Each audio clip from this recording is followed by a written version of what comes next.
Puji nama Tuhan. Shalom.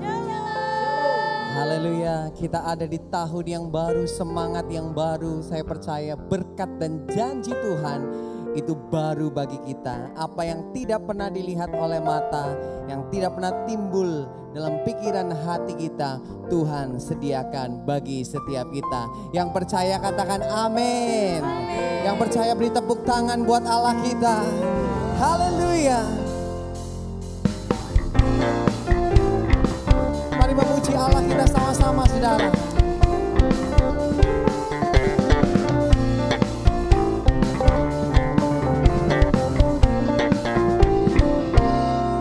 Apa yang tak pernah dilihat mata,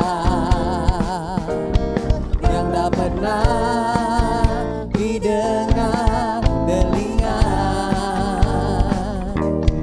yang tak pernah timbul di dalam hati, semua disediakannya bagi yang mengasihi.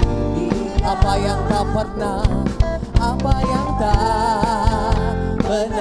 dilihat mata, yang tak pernah didengar telinga, yang tak pernah timbul di dalam hati, semua disediakannya bagi yang mengasihi Dia. Allah sanggup melakukan segala perkara, dulu, sekarang, dan selamanya. Kuasanya tidak berubah. Allah sanggup melakukan segala perkara, dulu, sekarang, dan selamanya. Kuasanya tak berubah. Yang percaya sorakan haleluya.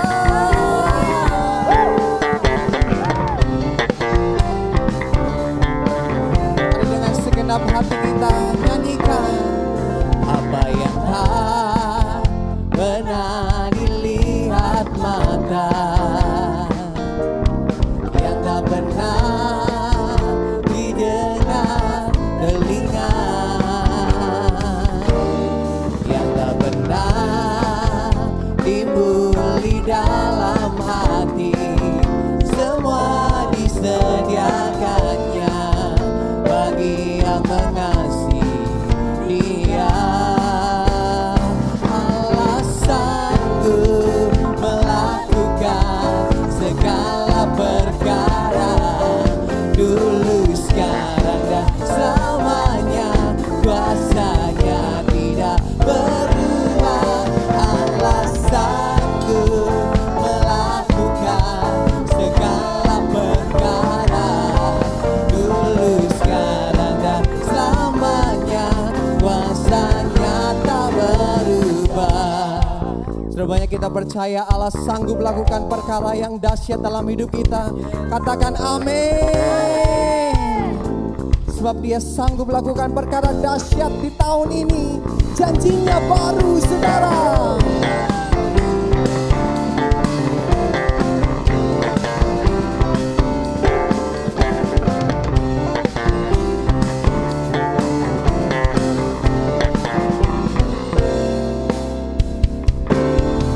Allah sanggup melakukan segala perkara, dulu, sekarang, dan selamanya. Kuasanya tidak berubah. Allah sanggup melakukan segala perkara, dulu, sekarang, dan selamanya. Kuasanya tak berubah. Allah sanggup melakukan segala perkara. Katakan dulu, sekarang, dan selamanya.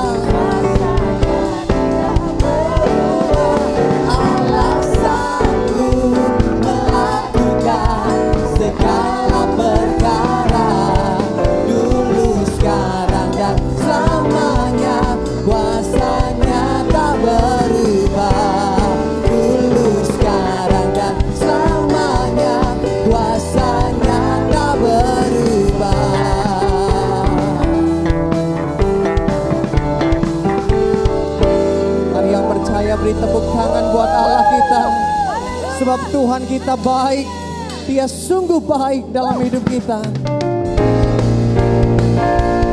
Mari terus nyanyikan kebaikan Tuhan, saudara.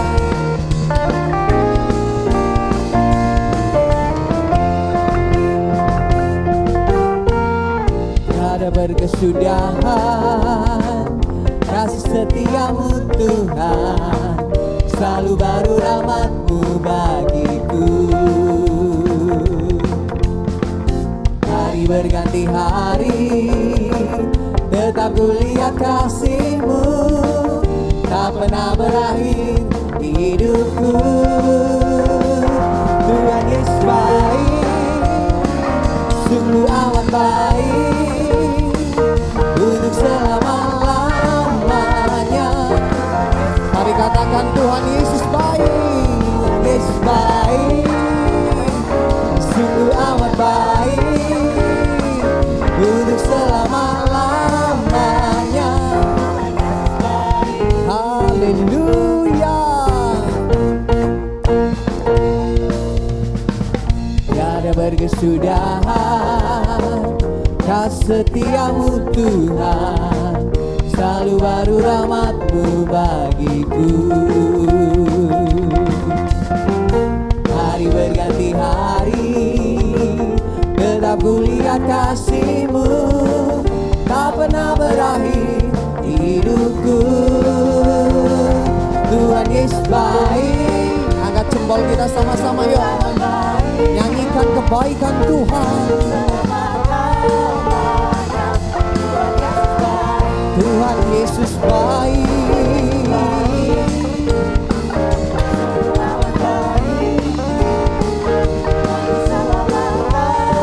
Satu kali lagi katakan, Tuhan Yesus baik, Tuhan Yesus baik, sungguh amat baik, untuk selama-lamanya. Tuhan Yesus baik, dari selama-lamanya sampai selama-lamanya, untuk selama-lamanya. Tuhan Yesus baik.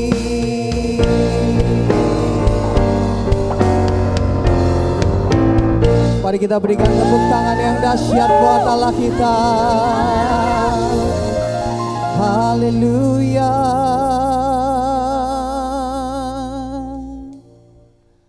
Terima kasih Tuhan. Di tahun yang baru, tahun 2021 ini, kami boleh ada semua karena kebaikan-Mu. Dan biarlah hari ini dengan segenap hati kami terus menyanyikan bahwa apapun yang terjadi, kami mau tetap berkata, Tuhan Engkau baik di hidup kami. Terima kasih Tuhan. Mari sama-sama nyanyikan. Apapun yang terjadi di dalam hidupku, selalu ku berkata, Tuhan Yesus baik. Dalam segala hal yang terjadi, tetap ku berkata, Tuhan Yesus baik. Kami sembah, ku sembah Kau, ku sembah Kau. Tak dapat ku membalas kasih-Mu. Ku sembah Kau, ku sembah Kau Bapa. Ku rindu selalu menyenangkan-Mu. Mari dengan segenap hati kita bernyanyi. Apapun yang terjadi di dalam hidupku, selalu ku berkata, Tuhan Yesus baik. Dalam segala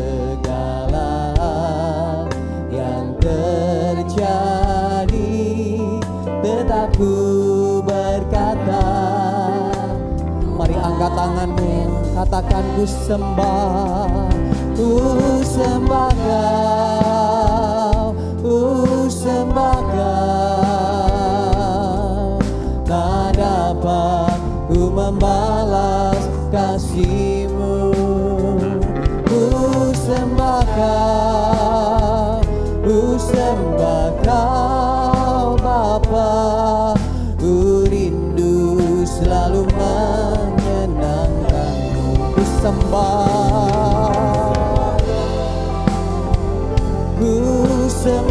Kau.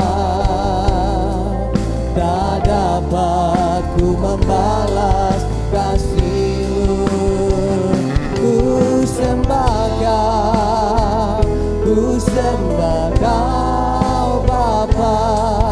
Ku rindu.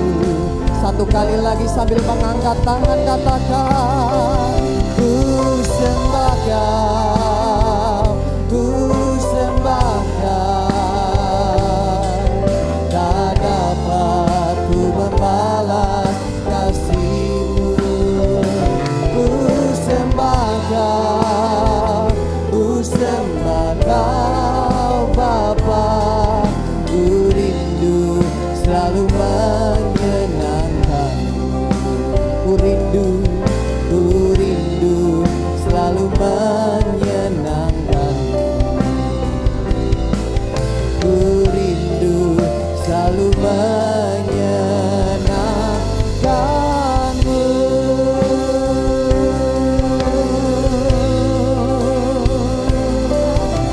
Mari kita mengucap syukur kepada Tuhan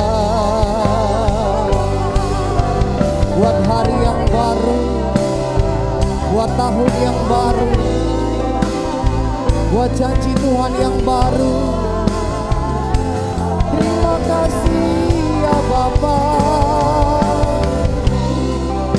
kami bersyukur kepada-Mu. Terus nyanyikan kebaikan Tuhan. Terima kasih ya Bapa, kami bersyukur kepada-Mu ya Tuhan. Yesus, Engkau baik, Engkau sangat baik di dalam hidupku. Terima kasih Tuhan.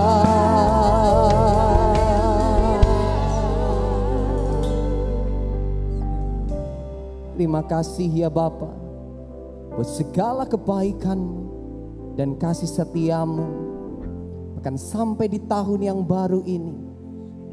Sungguh semua karena Tuhan baik dalam hidup kami, dan kami mengucap syukur hanya kepada-Mu.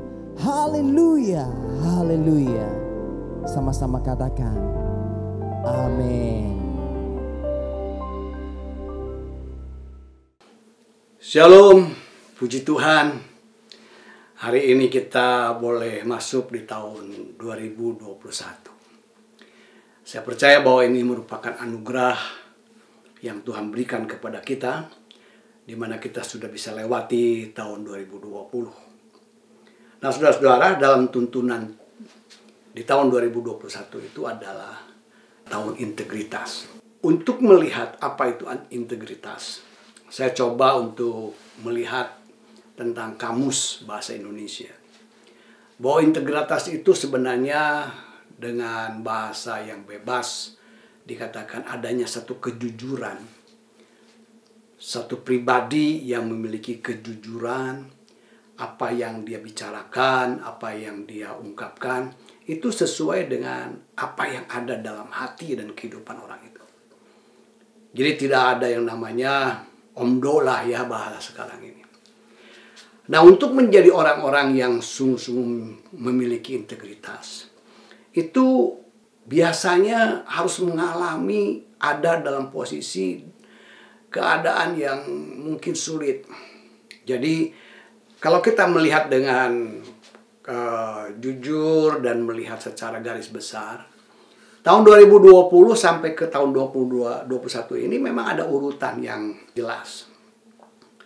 Dengan adanya pandemi, dengan adanya masalah di dalam kehidupan kita, bukan hanya di Indonesia tapi sampai di belahan dunia yang lain. Banyak orang yang mengalami kesulitan. Ada juga keluarga yang dia harus mengalami duka cita karena ditinggalkan oleh keluarganya yang dikasihi. Nah, saudara-saudara, ada juga orang yang memiliki persoalan karena ekonominya, pekerjaannya, sampai kepada keluarga, hubungan suami istri. Nah, itu merupakan rembetan-rembetan yang bisa terjadi dalam kehidupan pada waktu masa pandemi. Nah, dalam keadaan seperti itulah sebenarnya orang bisa kelihatan apakah dia memiliki integritas, kejujuran. Kalau dia sebagai orang yang percaya, apakah dia sungguh-sungguh dia benar-benar memperkatakan apa yang dikatakan, apa yang dia imani, sungguh-sungguh dinyatakan dalam kehidupan ini. Jadi sudah tidak bisa lagi orang mengelak atau juga hanya bersiasat dan lain sebagainya. Karena integritas itu bisa terlihat pada saat orang sedang mengalami masalah. Dan saya percaya bahwa apabila kita benar-benar lahir baru, mengenal Yesus, mengenal kebenaran firman, dan kita hidup dalam kebenaran firman itu, kita berjalan di dalam jalan-jalan yang Tuhan tunjukkan, ada dalam rencananya. Maka orang itu melihat apa yang Tuhan kerjakan dalam kehidupannya. Bukan lagi dia melihat apa yang sedang dia alami. Karena semua apa yang kita alami, kalau kita mau melihat dalam rencana Tuhan, Bapa senantiasa memberikan rencananya dan rancangannya yang baik bagi setiap anak-anaknya. Mari kita mau belajar dari seorang yang bernama Daud. Saya akan bacakan di dalam Mazmur pasal yang ke-41 ayat yang ke-13 dan ke-14. Demikian bunyi firman Tuhan. Tetapi Engkau menopang aku karena ketulusanku. Engkau membuat aku tegak di hadapan-Mu untuk selama-lamanya. Terpujilah Tuhan Allah Israel dari selama-lamanya sampai selama-lamanya. Amin. Ya, amin. Apa yang diungkapkan oleh Daud? Bahwa dia bisa berkata bahwa tegaklah, aku tegak di hadapanmu untuk selama-lamanya. Ini kalimat bukan kalimat yang dibuat-buat. Karena apabila kita melihat secara kasat mata, apa yang diungkapkan oleh Daud ini bukan pada saat Daud dalam keadaan dia mengalami kemenangan dalam peperangan. Dia ada dalam posisi yang sedang menikmati istananya. Bukan pada saat dalam keadaan yang baik secara jasmani. Tetapi dia sedang dalam keadaan terpapar. Dia dalam keadaan sakit. Nah, itulah saudara-saudara kita mau melihat.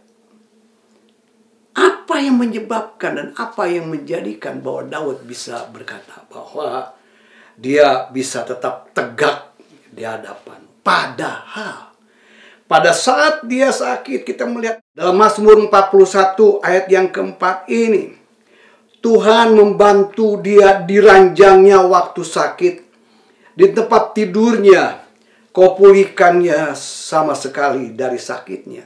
Dia dalam keadaan sakit. Dia dalam keadaan tergeletak. Dan bukan hanya sekedar dia sakit tubuhnya, saudara. Tetapi dia mengalami satu tekanan dalam hidup ini.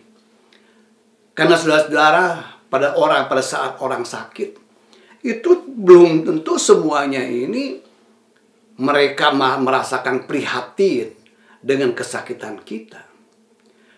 Bukan orang yang mendengar apabila kita sakit, mereka lalu merasa tergerak, lalu mereka rindu untuk bagaimana bisa menolong.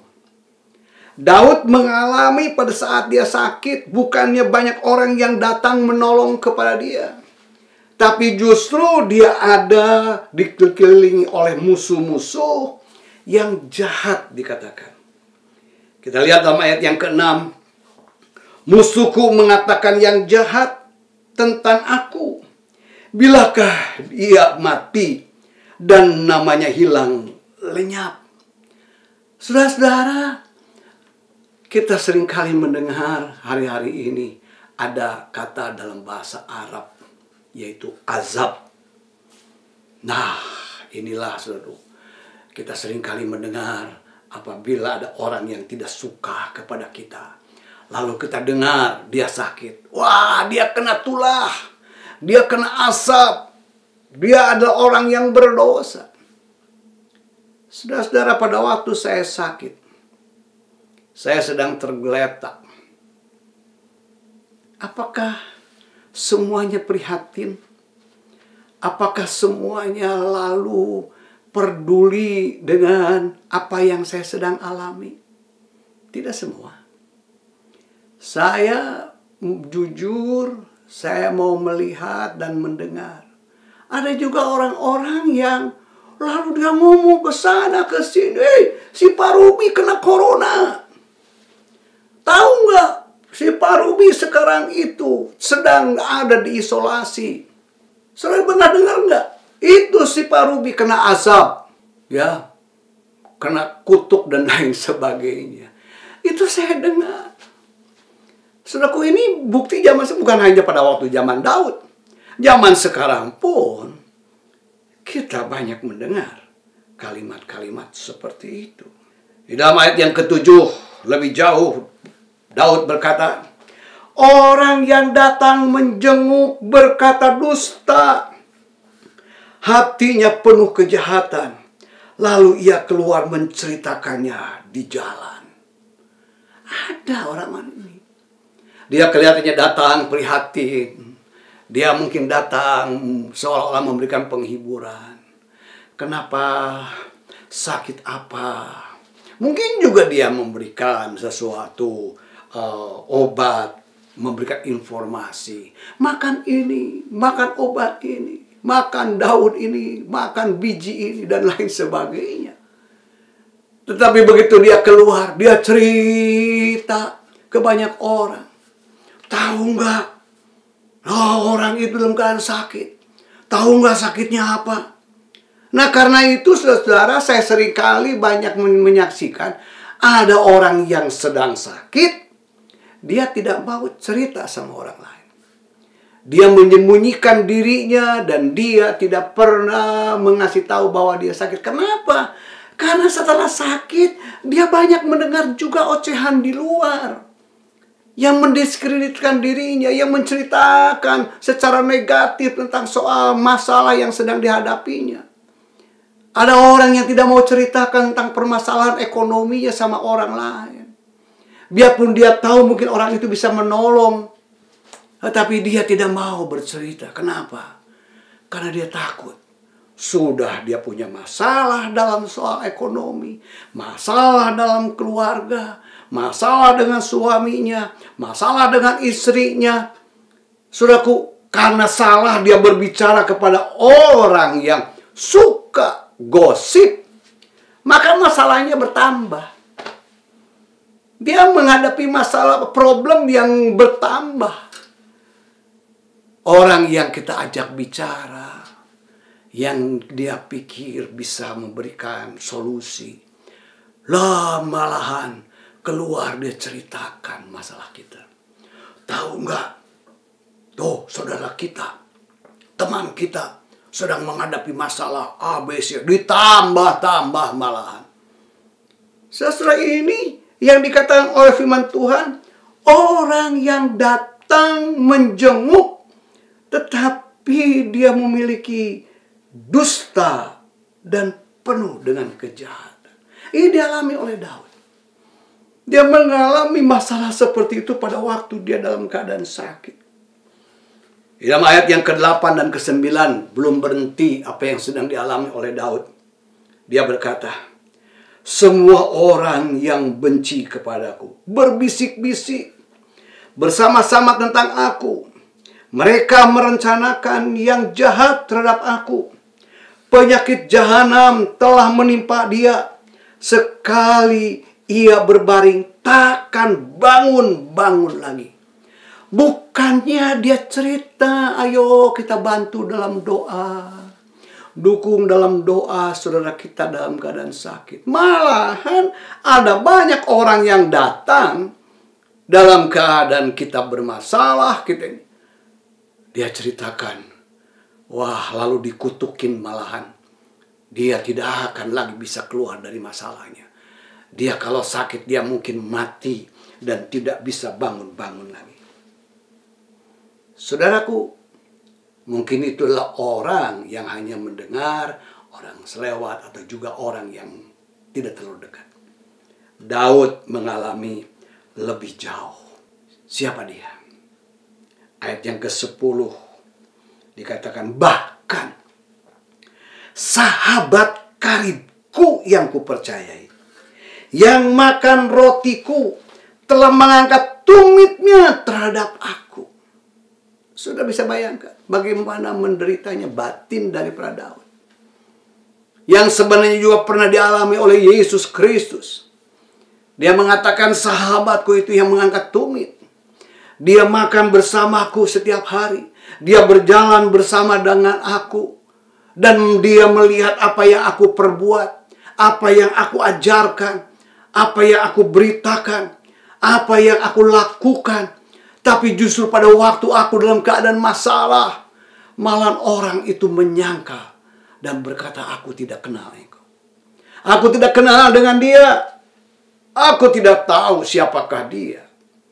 Saudara-saudara, dan yang lebih luar biasa lagi, orang yang bersama-sama dengan dia, orang yang makan bersama dengan dia, orang yang ikut dan melihat siapa Kristus Yesus, dia justru yang menjual Yesus Kristus. Saudara-saudara, pengkhianatan. Menjual dalam pengertian seolah-olah didorong untuk lebih lagi mengalami penderitaan. Bukannya menolong, tapi justru mendorong untuk supaya Yesus mengalami penderitaan yang lebih dalam. Siapa dia? Sahabatnya, saudara. Nah, itulah yang seringkali dialami. Saudara-saudara, tapi mari kita melihat reaksi. Reaksi yang pertama sebagai manusia Daud. Reaksi dia sebagai seorang manusia yang berdarah dan daging. Saudaraku, apa yang dia alami, apa yang dia ada niatan di dalam kehidupannya pada waktu dia melihat ada banyak orang-orang yang jahat, kelihatannya baik, kelihatannya mendukung, kelihatannya itu dia mengasihi, tetapi ternyata di balik itu semuanya mereka melakukan tindakan-tindakan yang jahat. Sebagai manusia, Daud dia pernah berkata di dalam ayat yang ke-11-12, tetapi engkau ya Tuhan, kasihilah aku dan tegakkanlah aku, maka aku hendak mengadakan pembalasan terhadap mereka. Dengan demikian aku tahu bahwa engkau berkenan kepadaku apabila musuhku tidak bersorak-sorai karena aku. Di sini satu perjuangan, sesuatu yang dialami oleh Daud. Sebagai pribadi yang hidup takut akan Tuhan. Dia pemuji penyembah. Dia adalah orang yang mencintai Allah dengan sungguh-sungguh, tetapi pada waktu dia menghadapi orang-orang yang begitu naif dalam hidupnya, orang-orang yang kelihatannya baik, tapi ternyata dia berbuat jahat terhadapnya. Dia sampai memperkatakan, demi Allah, sampai dikatakan, engkau berkenan kepadaku. Seolah minta izin kepada Allah. Allah berkenan kepadanya apabila dia itu melakukan pembalasan terhadap mereka. Saudara-saudara, tapi puji Tuhan, dia tidak lakukan itu. Dia teringat dengan satu peristiwa Di dalam 2 Samuel pasal yang pertama ayat yang ke-14 sampai 16. Ada satu peristiwa yang begitu menyakitkan dalam hidup Daud. Dia melihat orang yang mengkhianati kepada tuannya. Seolah-olah sepertinya dia mau membela, seolah-olah bahwa dia ada seorang pahlawan. Tetapi di pemandangan Daud, itu adalah satu pengkhianatan. Dan dia tahu, dia pernah mengalami, yaitu pengkhianatan oleh teman-temannya. Saya akan bacakan dalam 2 Samuel pasal yang pertama ayat 14 sampai 16. Kemudian berkatalah Daud kepadanya, bagaimana? Tidakkah engkau segan mengangkat tanganmu memusnahkan orang yang diurapi Tuhan? Lalu Daud memanggil salah seorang dari anak buahnya dan berkata, kemari, paranglah dia. Orang itu memarangnya sehingga mati. Dan Daud berkata kepadanya, kau tanggung sendiri darahmu, sebab mulutmu lah yang menjadi saksi menentang engkau, karena berkata, aku telah membunuh orang yang diurapi Tuhan. Siapa dia? Ini orang yang datang seolah dia menjadi pahlawan. Dia ceritakan bagaimana dia memenggal Saul. Dia seolah-olah bahwa dia telah menolong Daud. Bahwa orang ini yang selama ini mengejar-mengejar Daud. Saul yang benci kepada Daud.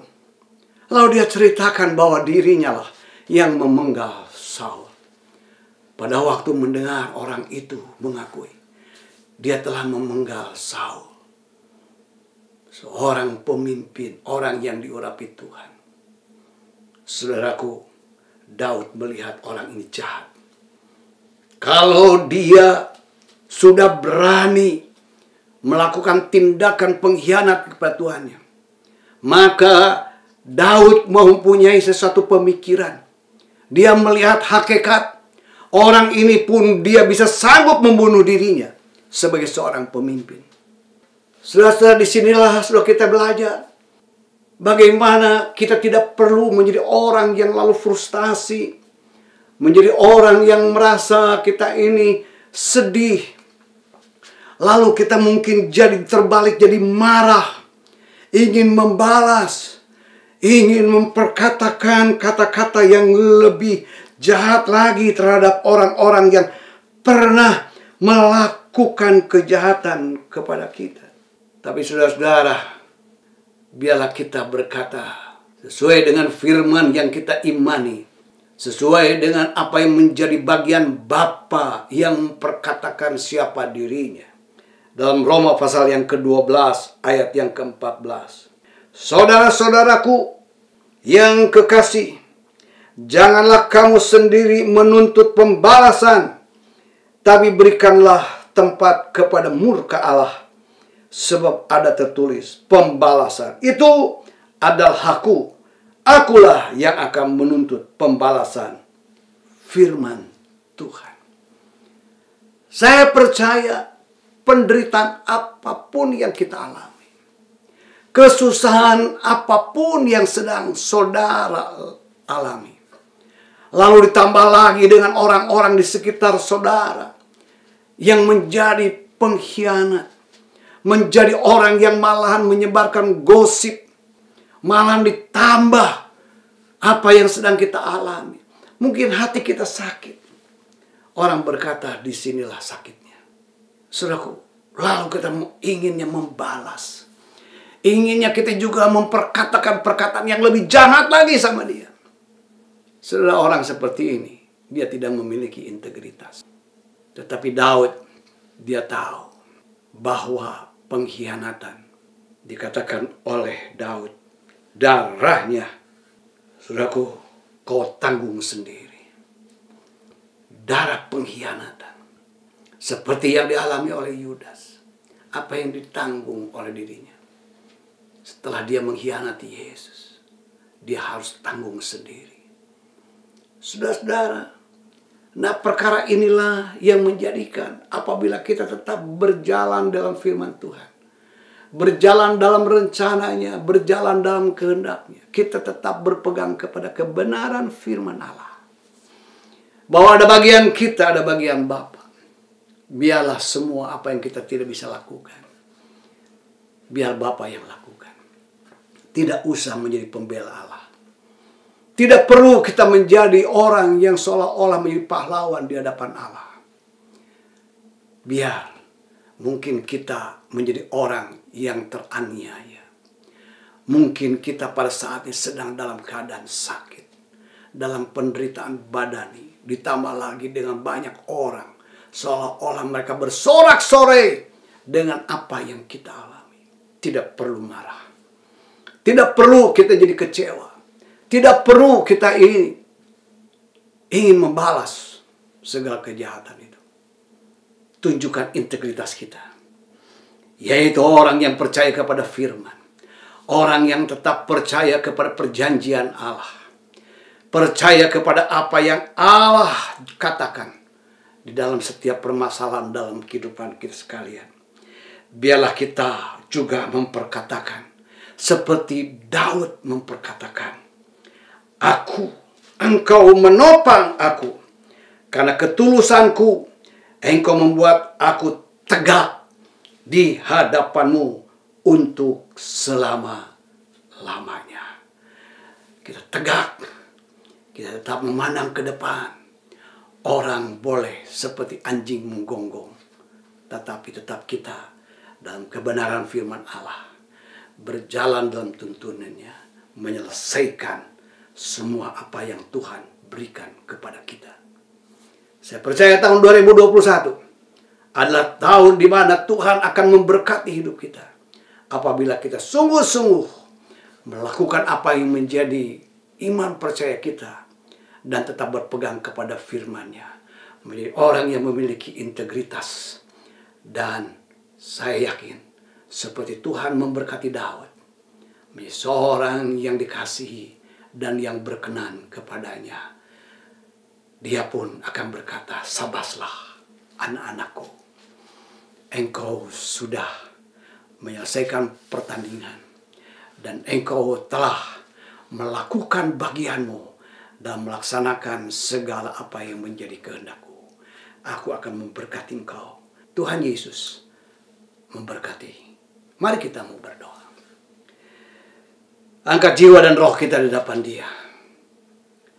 Memohonkan pengurapan Tuhan dalam hidup kita.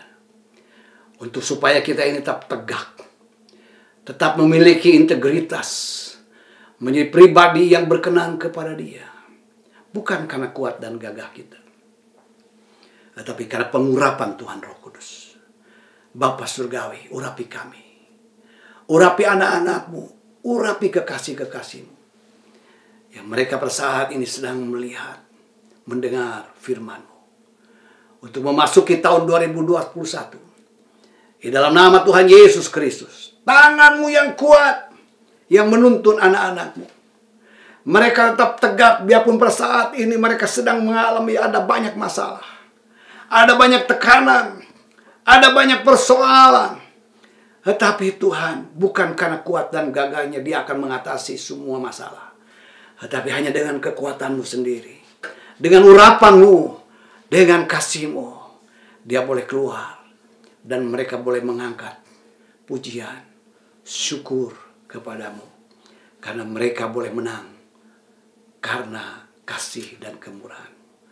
Memiliki integritas yang sungguh-sungguh Tuhan ditunjukkan sebagai pribadi-pribadi. Bukan hanya berkata-kata. Tapi dia sungguh-sungguh orang-orang yang mendapatkan kekuatan yang baru dalam Yesus Kristus. Karena itu saudara, saat ini terimalah rahmat berkat anugerah daripada Bapa Surgawi. Kasih sayang dari Yesus Kristus dalam urapan kuasa Roh Kudus. Berkat Abraham, Ishak dan Yakub turun atas kehidupanmu dan keluargamu. Dan dengan seluruh keturunanmu. Yang memiliki iman percaya. Tetap setia kepada perjanjian Bapa. Hari ini sampai selama-lamanya. Dalam nama Tuhan Yesus kami telah berdoa. Haleluya. Amin.